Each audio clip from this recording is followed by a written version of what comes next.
ഇന്ന് തന്നെ ഡൗൺലോഡ് ചെയ്യൂ. കാണൂ നിങ്ങളുടെ ഫേവറേറ്റ് ഷോസ്. ഇപ്പോ ഒരാള് കൂടെ ഉണ്ടല്ലോ എന്നുള്ള സമാധാനമുണ്ട്. വന്ദനെ, നീ ഇങ്ങനെ ഒന്ന് ചാരിയിരിക്കാൻ ഞാൻ എത്ര കൊതിച്ചിട്ടുണ്ടെന്നറിയോ. പക്ഷെ ഇപ്പം നിന്റെ സാമീപ്യം എന്നെ ചുട്ടു പൊള്ളിക്കുന്നത് പോലെ എന്തോ ഒരു കുറ്റബോധം എന്നെ വേട്ടയാടുന്നു. വന്ദനയുടെ കഴുത്തിൽ താലി കെട്ടേണ്ടിയിരുന്ന രാജീവിനെ കൊന്നവനാണ് ഞാൻ.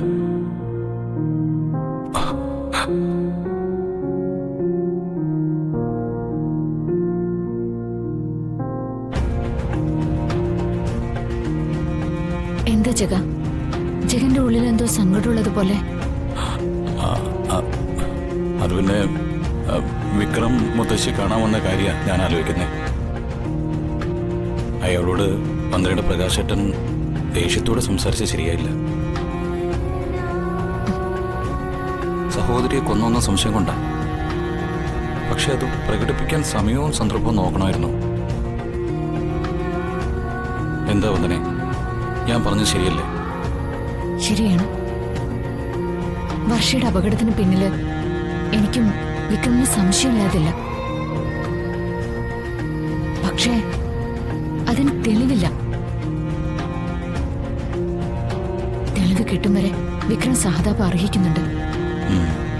ഭാര്യ മരിച്ചതിന് ശേഷം ആദ്യമായി ഭാര്യ വീട്ടിൽ വന്ന വിക്രമിനോട് അങ്ങനെയൊന്നും പ്രകാശിടം പറയാൻ പാടില്ലായിരുന്നു. ഞാൻ വിക്രമിനോട് മര്യാദ കാട്ടിയത് അതുകൊണ്ട് മാത്രം.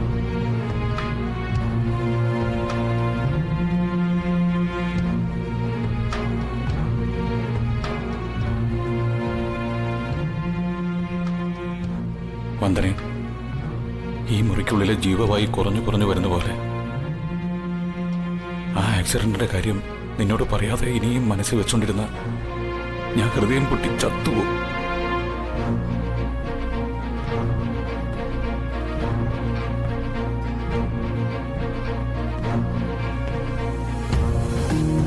ജഗ,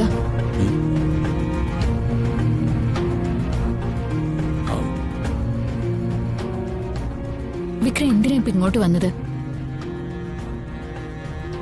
ഇവിടെയുള്ളവരെ ആശ്വസിപ്പിക്കാനോ അതോ സ്വയം ആശ്വസിക്കാനോ?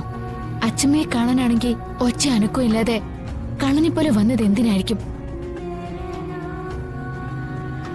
അയാൾ ഒളിച്ചു പിടിക്കാൻ എന്തെങ്കിലും കാണും. അതെ, ഒളിച്ചു പിടിക്കാൻ എന്തെങ്കിലും കാണും. എന്നാലും എന്റെ വർഷമോള് അവൾ എന്ത് തെറ്റ് ചെയ്തിട്ടാ?